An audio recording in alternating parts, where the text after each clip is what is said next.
दा बेयाव न' सिफायनानै थारमाने मैदेरा माइ जानाय समाव जों होनायाव मैदेरा अकस्मात थारमाने होसोबनानै आंखौ सिंस्रि बिखुंखौ आंखौ जोफायजोबना गालांदों।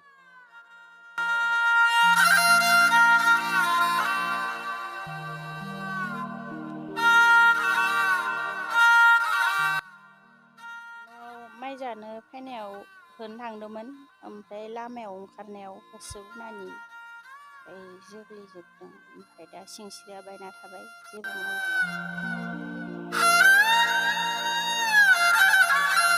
ओमफ्राय माबा 19/9/2018 सनाव जादों माने बे जाथाय मैदेरजों। दा जोंनिया आंनि मुङा जाबाय चन्द्र स्वर्गियारि आरो जायगाया बगामाथि दावराइझार। दा बेयाव न' सिफायनानै थारमाने मैदेरा माइ जानाय समाव जों होनायाव मैदेरा अकस्मात थारमाने होसोबनानै आंखौ सिंस्रि बिखुंखौ आंखौ जोफायजोबना गालांदों। दा बेनि गेजेराव दा आङो जेबो उपाय गैयि रखम जानानै दङ। दा मेडिकेलाव ट्रिटमेन्ट लाबाय थादों आङो लानाया, माबा दा डाक्टरफोराबो खुनु बरसा माबा खालामाखै।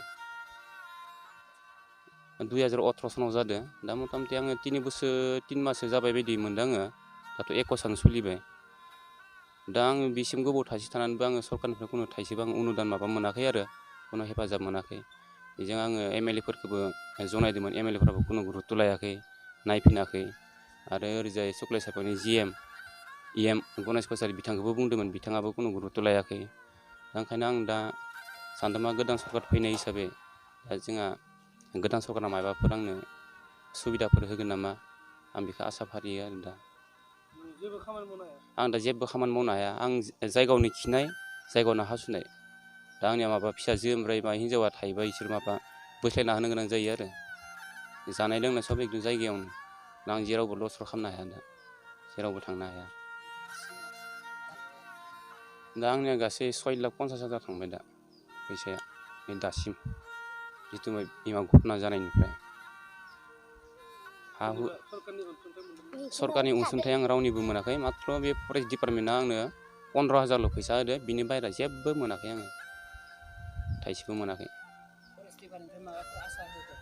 फरेस्ट डिपार्टमेन्टनिफ्राय दा आङो दा मोनसे आसा होदों, माबानि मा होनो भकटनि दाख्लै फरेस्टारफोर फैदोंमोन। दा ओमफ्राय आंनि डकुमेन्टसफोरखौ लांदो। दा गोदान सरकार हिसाबै मा होयो आरो मा अनसुंथाइ मोनबावो नोङो नायनो होननानै। दा बेखौ जों नाजानि। दा नोंनि खाफालाव मा दोङो, बेसे मोनो। दा जोंबाबो गोदान सरकार हिसाबै जोङो एसे नाजाना होनि होनना बुंदों आरो दा फरेस्टारफोरा। अबस्थायानो गैया दा। थारमाने दा आंनिया हिन्जावा मालाबा बन फानो, सेरेब एसे सावो, हाजिरा मावो। दा बेबायदिनो न'खर सोलिबाय थादों आरो।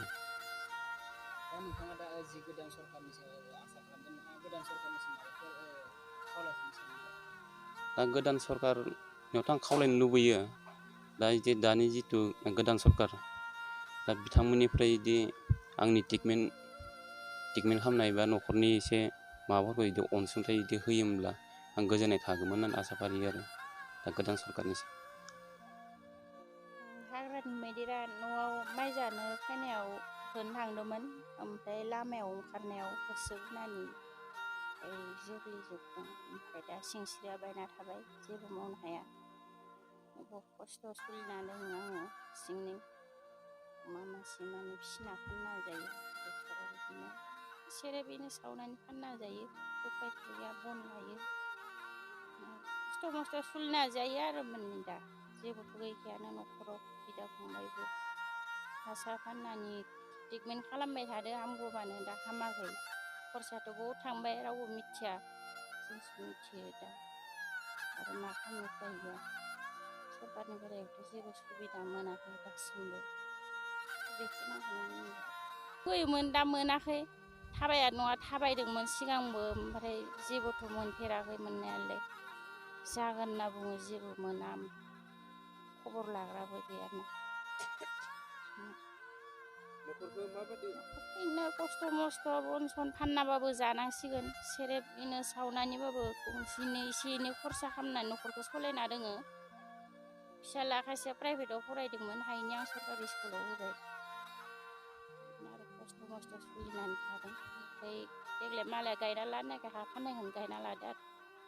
देग्लायबो गैया, ओमफ्राय खेथि बाथि मावनो मोनखाया।